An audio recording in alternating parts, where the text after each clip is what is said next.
Hey friends, welcome to another unscripted, low-effort commentary. Where our motto is fuck you. Right here, as I'll be showing, these are tempo squats from day 5 of last week actually. I don't really go about including day 5 footage, or day 4 footage in that case as well, just because it's usually just boring, and yeah, nothing really interesting happens.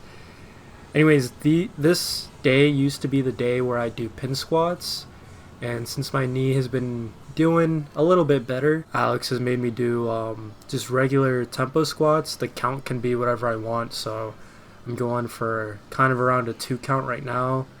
Also filming from the side just to look at the depth, and then you can't really tell everything that's going on from the angle that I usually record squats, and just being able to see it from every direction is pretty helpful. Besides that, I'm also squatting in heels, which if you've noticed, I've been squatting in flats just to take off pressure on the knee. The heels, you usually focus a lot more on your quads, and in that case, at least for me, my knee travels pretty far past my big toe, or just my foot in general.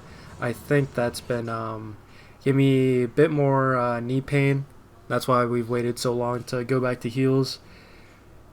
This was day 1, so this is actually 4 days before the footage you guys just saw. Just a normal 2 count tempo with a 1 count pause. Pauses were not too good. I think the first set was the best set in terms of actually pausing for a whole count. Incidentally, I'm squatting today in about, I don't know, probably like 40 minutes.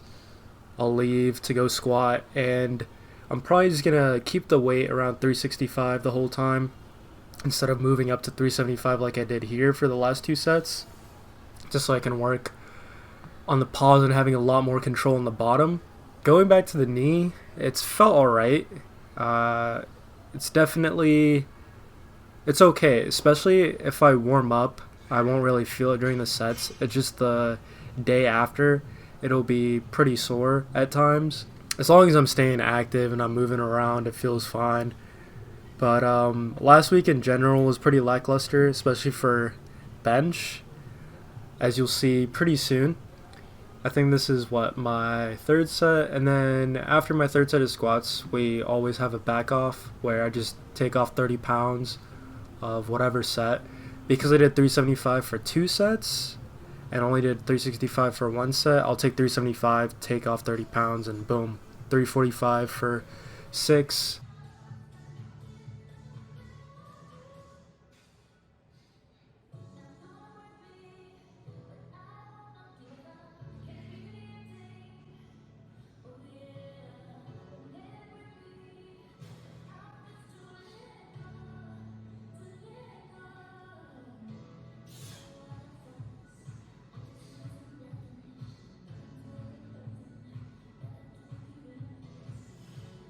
Nothing really more to say here as we move on to bench. Besides me probably overshooting for this anyway, the bench setup here just really sucks. The hooks are really annoying because they're the, as you can see right there, they're the really shitty J hooks where you have to kind of lift the bar quite a bit over them to actually unrack it.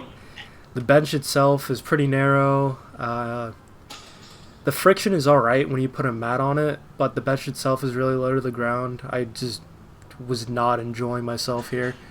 I think this is 245 for 5 at RP 7 or so. Did not feel like a 7. I think it felt more like a 7.5 or an 8. 225, so I'm pretty sure this was RP 5, and then my 3rd set should have been prescribed at RP 6. Film it from a different angle just because, well, not yet, but the last set, as you'll see, I'll film it from a different angle just because I feel like the bar is kind of uneven on my chest. I'm actually feeling quite a bit of pain in my left shoulder when I bench, and that wasn't something I experienced when I was working out at the weight club. Anyways, leaving bench for now. We've got 2 high paused deadlift singles at 495, and the next one is at 515. It felt alright. It's just that the bar is a little slippery, so as soon as I get to right below my knee, especially here for 515, I felt like the bar is about to slip out of my hands. So, not the cleanest lockout, but about what I'd expect. I think that was supposed to be like RP5 and RP6, or maybe RP6 and RP7, I'm not too sure. But deadlift was alright in general. Just one thing that really sucked, I didn't focus on a single cue. I just kind of forgot about all that because Alex is having me focus on one thing at a time. And I wasn't really thinking at all this session. I was just lifting the weight. And that's kind of how I felt the whole week. Not really much thinking going on, just trying to get it done. Definitely the lowest energy I've been, and I think Ramadan is contributing to that. If you guys didn't know, I fast the month of Ramadan. Basically, don't eat or drink until sunset, and I don't think it's really affecting my training in terms of like actually like eating food or drinking water, because I make sure to do plenty of that before I go to the gym. Make sure I'm hydrated and everything, and I make sure I'm hydrated after the fact as well. But it's really my sleep schedule that gets really messed up. So I end up sleeping really late and waking up really late. And I think for me, I work out best in the morning to the afternoon. The fact that I have to work out at night is kind of, it's been very bothersome. This has been a thing like ever since I've started working out, where Ramadan comes in and then just kind of messes everything up. So hopefully when it's over, I think definitely less than 2 weeks now, and go back to normal. Plus I'll be at a new gym with calibrated plates, an actual powerlifting gym, and it's gonna be really fun. But yeah, excuse the boring video. Hopefully I'll have something a bit more interesting this week. Maybe not along the lines of top 5 powerlifters, but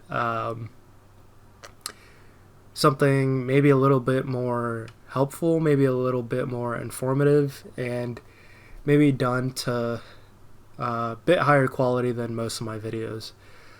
I'll see you guys then.